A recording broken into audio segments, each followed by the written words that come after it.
A conflict has just ended. One person is crying, their heart racing, voice hoarse from shouting. Then they apologize to the person standing opposite them. The person receiving the apology is perfectly still. Their breathing is regulated. They look at the distressed partner and say, in a quiet, detached voice, "Look at how abusive you are." This interaction is inverted. The individual who is currently taking responsibility and apologizing is the same person who was originally wronged at the start of the argument. When observers look at this specific moment in isolation, they often describe it as mutual escalation, or an anger management problem on the part of the person shouting. However, looking at the full timeline suggests a different pattern. The victim's loss of emotional control appears to follow a specific set of steps that allow the other party to escape accountability. Clinical research identifies this dynamic as provoked reactive abuse. It is a sequence where a manipulator deliberately instigates a visible reaction to hide their own invisible behavior. To understand how this sequence is constructed, we can perform a clinical autopsy on the argument, reverse engineering the interaction step by step. The process begins with the abuser's calmness. This is not a sign of emotional health, but a calculated contrast used to make the victim's distress appear more extreme. This requires data. Long before the conflict, the abuser maps the victim's vulnerabilities, their insecurities, core values, and emotional fault lines. When victims only see the end of the argument, they internalize the blame. Identifying the architecture of the buildup is the only way to see where that responsibility actually lies. Phase 1 requires scrubbing the timeline backward to the chronic conditions that exist before the shouting begins. The setup involves paralanguage. These are the nonverbal elements of speech: tone, pitch, and the strategic use of silence. Examples include using a dismissive or sarcastic tone when a partner expresses a concern. This tactic minimizes the other person's emotions, signaling that their feelings are not valid or important. Physical proximity is also used as a tool. Standing uncomfortably close or looming over a partner creates an intimidating power dynamic without a single word of explicit threat being spoken. Because these tactics are subtle, they provide the abuser with plausible deniability. If the victim attempts to address the behavior, the abuser can claim the victim is imagining things.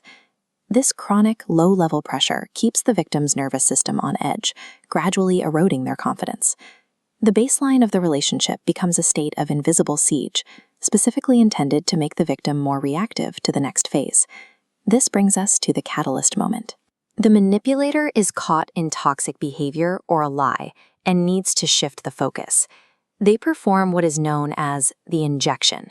This is the deliberate introduction of a specific psychological trigger into the conversation. This often takes the form of dog whistling, an indirect offense that sounds innocent to third parties but is highly triggering to the victim. They target the fault lines mapped earlier. They might insult a core value or weaponize a vulnerability that the victim shared in trust.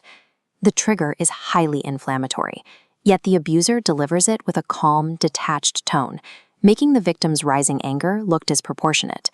If the victim tries to ignore the first jab, the abuser moves to baiting, relentlessly poking the same fault line until a response is forced. At this stage, the abuser is not having an argument. They are running a clinical script to manufacture a crisis that hides their initial wrongdoing. After hours or days of this invisible poking, the victim reaches a breaking point where they can no longer absorb the covert abuse. This is a physiological response, distance. It is a reaction to coercive control, essentially functioning as a form of self-defense. The explosion is not a sudden loss of control. It is the predictable and inevitable result of the preceding hours of calculated psychological provocation. Because observers miss the buildup, the victim's shouting or insults appear irrational and aggressive. Externally, the victim looks like the aggressor. Internally, their only intent is to stop the psychological pain and establish a boundary. This explosion provides the visible evidence the abuser needs to justify the final step of the sequence. The moment the victim raises their voice, the abuser shifts into a rigid, detached mask of calm. They employ a strategy called DARVO. First, they deny the initial offense.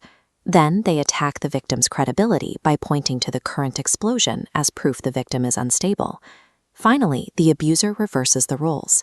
They claim the position of the victim, successfully shifting the focus entirely off their own behavior. This bar chart shows data from studies on DARVO. When a perpetrator remains calm while the victim reacts, observers rate the perpetrator as less abusive and the victim as more responsible for the conflict. This results in cognitive dissonance. The victim, seeing the abuser's calm demeanor, begins to doubt their own memory of the provocation. The victim eventually internalizes the blame. They apologize for their reaction, which reinforces the abuser's narrative. By the end of the sequence, the manipulator has escaped accountability, while the victim has taken responsibility for the abuser's initial actions. To stop this sequence, clinicians suggest a countermeasure called the gray rock method. The process involves deliberately withholding all of your emotional reactions, making oneself as unresponsive as a lifeless rock. Manipulative provocation requires a visible reaction to work. By remaining unreactive, you deny the abuser the evidence they need to execute the DARVO reversal. This involves avoiding eye contact, giving short, non-committal answers, and refusing to defend yourself against false accusations. Without the victim's explosion, the abuser has no diversion. They are forced to remain in the conflict they initiated without a way to shift the blame. When this method is applied, abusers often experience an extinction burst. This is a sudden spike in the intensity of their behavior as they realize their previous tactics are failing. They may use more aggressive triggers, manufacture new crises, or play the victim more intensely to force the reaction they are used to getting. Maintaining the gray rock boundary during this spike is required for the behavior to eventually subside. If you have been through this, your reactions were a normal human response to an environment of chronic psychological pressure. Seeing the steps of this sequence allows you to recognize the provocation as it happens, ending the manipulator's ability to control the narrative.